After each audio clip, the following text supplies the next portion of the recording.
आज की हमारी घटना रोहतक की है। यह बात 27 अगस्त 2021 की है। उस समय 20 साल का अभिषेक मलिक रोज की तरह अपने काम की वजह से घर से निकला था। उसे जरा भी अंदाजा नहीं था कि कुछ ही घंटों के बाद उसकी जिंदगी हमेशा के लिए बदल जाएगी। घर पर उसके पिता प्रदीप मलिक, उनकी माँ बबली देवी और छोटी बहन नेहा मौजूद थी। मलिक परिवार शहर के नामी ग्रामी परिवारों में गिना जाता था। प्रदीप मलिक जो थे प्रॉपर्टी डीलिंग के सफल कारोबारी थे और परिवार आर्थिक रूप से काफी संपन्न था। अपने बच्चों के प्रति प्रदीप का प्यार किसी से छुपा नहीं था। उन्होंने अपने आलीशान मकान की नेम प्लेट पर भी सबसे ऊपर बेटे का नाम और उसके नीचे अपना नाम लिखवाया था। बेटे को उन्होंने एक होंडा सिटी कार दी हुई थी, जबकि खुद अक्सर स्कूटी से ही आना जाना करते थे। बेटी नेहा के जन्मदिन पर उसे सोने का ब्रेसलेट और डायमंड की अंगूठी भेंट करते हुए उनकी खुशी साफ दिखाई देती थी।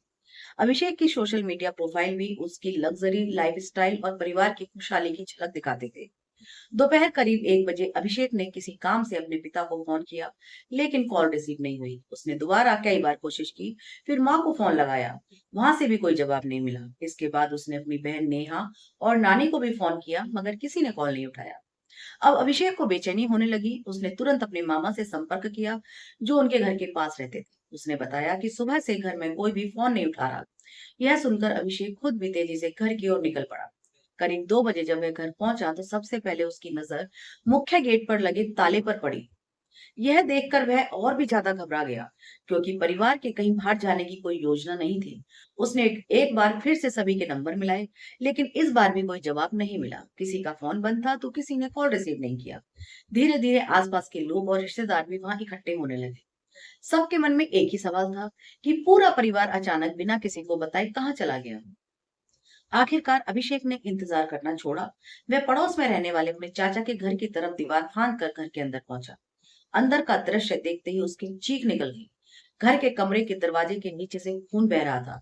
उसकी दर्द भरी आवाज सुनकर आसपास के लोग भी दीवार पार करके उनके घर के अंदर आ गए। लेकिन जो नजारा उनके सामने था उसने सभी को सन्न कर दिया। घर के अलग अलग हिस्सों में परिवार के सदस्य खून से लथपथ पड़े थे। सुबह अभिषेक के घर से निकलने के बाद किसी ने उनके पूरे परिवार पर बहुत करीब से गोलियां चलाई थी। प्रदीप मलिक के सिर में 3 गोलियां मारी गई, जिससे साफ पता लग रहा था कि हमलावर के मन में गहरी दुश्मनी या नफरत थी। कुछ ही देर में पुलिस को सूचना दी गई। एक ही परिवार के 4 लोगों पर हुए इस जानलेवा हमले की खबर मिलते ही पूरे रोहतक में सनसनी फैल गई। बाहर अभिषेक का रो रोकर बुरा हाल था, जबकि पुलिस घर के अंदर सबूत जुटाने में लगी। जांच के दौरान पुलिस ने देखा कि अभिषेक की बहन जीवित थी। उसकी सांसें चल रही थी, हालांकि सिर में गोली लगने के कारण उसकी हालत गंभीर थी। पुलिस ने बिना देर किए उसे पीजीआई रोहतक तक पहुंचाया, जहां डॉक्टरों ने उसका इलाज शुरू किया। गोली लगने की वजह से वे कोमा में चली गई, लेकिन उसके जिंदा रहने से परिवार के लिए उम्मीद की एक छोटी सी किरण अभी जिंदा थी। रोहतक पुलिस के सामने यह मामला हर गुजरते घंटे के साथ और भी उलझता जा रहा था। एक ही परिवार के 4 सदस्यों पर हुए जानलेवा हमले ने पूरे इलाके को झंझोर करके रख दिया था। शुरुआती जांच में कोई स्पष्ट सुराग नहीं मिला, जिससे किसी बाहरी दुश्मनी की पुष्टि हो सके। मृतक प्रदीप मलिक प्रॉपर्टी के कारोबार से जुड़े थे और अपने भाई तथा साले के साथ काम करते थे। पुलिस ने उसके व्यवसाय संबंधों की गहराई से जांच की, लेकिन किसी भी व्यक्ति का नाम सामने नहीं आया जिस पे गंभीर आरोप लगाया जा सके।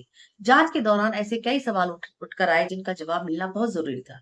घटना के बाद घर के मुख्य दरवाजे पर ताला किसने लगाया और उसे यह कैसे मालूम था कि चाबी कहाँ रखी जाती है? यदि निशाना केवल प्रदीप मलिक थे तो परिवार के बाकी लोगों पर हमला क्यों किया गया?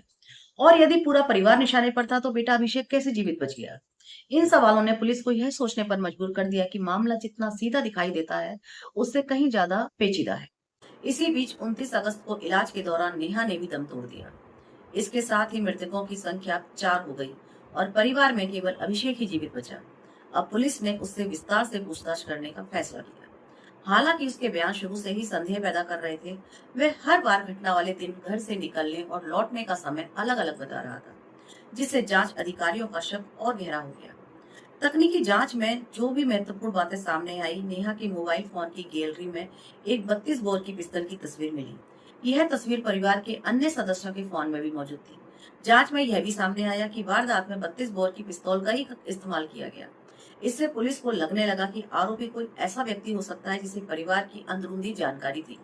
पड़ताल के दौरान पुलिस को यह जानकारी भी मिली कि अभिषेक और उसके परिवार के बीच काफी समय से तनाव चल रहा था, घर में अक्सर विवाद होते थे और हालात इतने बिगड़ चुके थे कि परिवार के बुजुर्गों को भी समझाने के लिए बीच में आना पड़ा। अब पुलिस ने उससे विस्तार से पूछताछ करने का फैसला किया। हालांकि उसके बयान शुरू से ही संदेह पैदा कर रहे थे। वे हर बार घटना वाले दिन घर से निकलने और लौटने का समय अलग अलग बता रहा था, जिससे जांच अधिकारियों का शक और गहरा हो गया। तकनीकी जांच में भी कुछ महत्वपूर्ण बातें सामने आई। नेहा के मोबाइल फोन की गैलरी में एक 32 बोर की पिस्तौल की तस्वीर मिली। वह तस्वीर परिवार के अन्य सदस्यों के फोन में भी मौजूद थी। जांच में यह भी सामने आया कि वारदात में 32 बोर की पिस्तौल का ही इस्तेमाल हुआ है। इससे पुलिस को लगने लगा कि आरोपी कोई ऐसा व्यक्ति हो सकता है जिसे परिवार की अंदरूनी जानकारी थी। पड़ताल के दौरान पुलिस को यह भी जानकारी मिली कि अभिषेक और उसके परिवार के बीच काफी समय से तनाव चल रहा था। घर में अक्सर विवाद होते थे और हालात इतने बिगड़ चुके थे कि परिवार के बुजुर्गों को भी समझाने के लिए बीच में आना पड़ा था। दूसरी ओर अस्पताल के सीसीटीवी जो आसपास के जो सीसीटीवी थे कैमरों की फुटेज में घटना वाले दिन कोई बाहर के व्यक्ति का भी आना जाना दिखाई नहीं दिया। साथ ही फॉरेंसिक जांच से यह भी स्पष्ट हो चुका था कि सभी हमलों में एक ही हथियार का इस्तेमाल हुआ है। इन सभी तथ्यों को जोड़ने के बाद पुलिस का शक अभिषेक पर केंद्रित हो गया।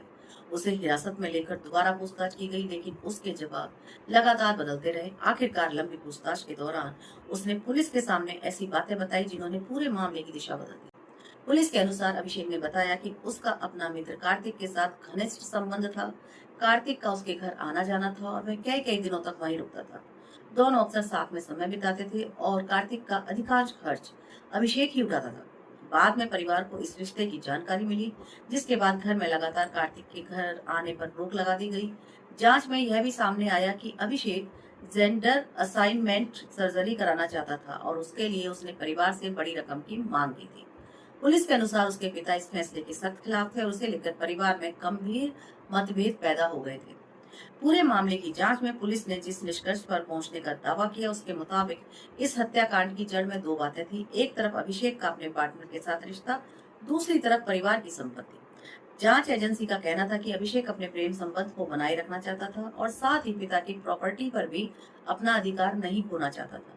इसी वजह से घर में लगातार विवाद बढ़ते गए और आखिरकार उसने पूरे परिवार को खत्म करने की साजिश रच डाली। पुलिस के अनुसार घटना से 2 दिन पहले यानी 25 और 26 अगस्त को अभिषेक अपने पार्टनर के साथ एक होटल में रुका। उसी दौरान वह चोरी छिपे अपने घर के आसपास जाकर हालात का जायजा लेता रहा। उसका मकसद सही समय का इंतजार करना था, लेकिन पहले दिन में घर में मेहमान मौजूद थे और अगले दिन आसपास लोगों की आवाजाही अधिक होने के कारण वह अपने इरादे को अंजाम नहीं दे सका। 27 अगस्त की सुबह वह सामान्य तरीके से घर से निकला ताकि किसी को शक न हो। उस समय बाद करीब 11 बजे वह दोपहर घर लौटा। पुलिस का कहना है कि उसने बड़ी सफाई से अपने पिता की लाइसेंसी पिस्तौल उठाई और सीधे ऊपर वाले कमरे में पहुंचा, जहां उसकी बहन सो रही थी। आरोप है कि उसने बहन के सिर पर पिस्तौल रखकर गोली चलाई। आवाज कम करने के लिए तकिए से उसका मुंह ढक दिया। उसके बाद उसने अपनी नानी को ऊपर बुलाया। जैसे ही वे कमरे में दाखिल हुई, पीछे से खड़े होकर उसने उन पर भी गोली चला दी। फिर अपनी माँ को यह कहकर बुलाया कि नानी की तबीयत बिगड़ रही है। माँ जैसे ही कमरे में पहुंची, उन पर भी पीछे से गोली चला दी। पुलिस का दावा है कि वारदात के बाद उसने अपनी माँ के गहने उतार लिए और तीनों को उसी कमरे में छोड़कर बाहर से ताला लगा दिया। चाबी अपने पास रख ली। इसके बाद वह नीचे अपने पिता प्रदीप मलिक के कमरे में पहुंचा। उस समय प्रदीप मलिक चारपाई पर लेटे हुए फोन पर किसी से बातचीत कर रहे थे। पुलिस के मुताबिक अभिषेक उनके पीछे जाकर खड़ा हुआ और बहुत करीब से उनके सिर पर गोली चला दी। पहली 2 गोलियां लगने के बावजूद प्रदीप मलिक ने उठने की कोशिश की तो उन पर एक और गोली चला दी। इसके बाद उनके हाथ में पहना लगभग 11 तोले का सोने का कड़ा भी निकाल लिया और कमरे को बाहर से बंद कर दिया। मृतक के शरीर पर पड़ा मोबाइल इस बात की ओर इशारा कर रहा था कि हमला इतना अचानक हुआ कि उन्हें संभलने का भी अवसर नहीं मिला।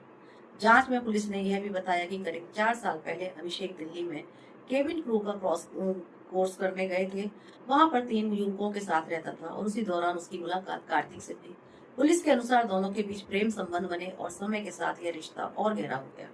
घटना से लगभग 1 महीने पहले दोनों ने साथ जीवन बिताने का फैसला किया और पुलिस का दावा है कि अभिषेक जेंडर परिवर्तन कराने की योजना भी बना रहा था। पुलिस रिमांड के दौरान कथित तौर पर अभिषेक ने बताया कि उसने 25 अगस्त को अपने पार्टनर को रोहतक बुलाया था। दोनों होटल में ठहरे और वहीं से लगातार अपने घर की गतिविधियों पर नजर रखते रहे। 2 दिन तक वह परिवार से दूर रहा, लेकिन सही मौका मिलने का इंतजार करता रहा। आखिरकार 27 अगस्त को उसे वह अवसर मिला और पुलिस के मुताबिक उसने पूरे परिवार पर हमला कर दिया। जांच एजेंसी का कहना है कि वारदात के तुरंत बाद वह अपने पार्टनर के पास होटल पहुंचा। उसके बाद दोपहर करीब 1 बजे उसने सामान्य व्यवहार करते हुए रोने बिलखने का नाटक शुरू किया ताकि किसी को उस पर शक न हो। इस पूरे मामले का सबसे दर्दनाक पहलू यह बताया गया कि जिस पिस्तौल से 4 लोगों की हत्या की गई थी, वही हथियार कभी प्रदीप मलिक अपने बेटे के लिए लेकर आए थे। इतना ही नहीं, पुलिस के अनुसार उसी पिस्तौल को चलाना भी उन्होंने अभिषेक को सिखाया था। फिलहाल इस मामले में अभिषेक न्यायिक हिरासत में है और मुकदमे की सुनवाई अदालत में जारी है। दूसरी ओर उसके वकीलों का कहना है कि अभिषेक निर्दोष है और उसे इस पूरे मामले में झूठा फंसाया गया है। अदालत का अंतिम फैसला अभी आना बाकी है। तब तक के लिए देखते हैं अदालत का जो फैसला होगा। जब तक के लिए धन्यवाद, नमस्कार।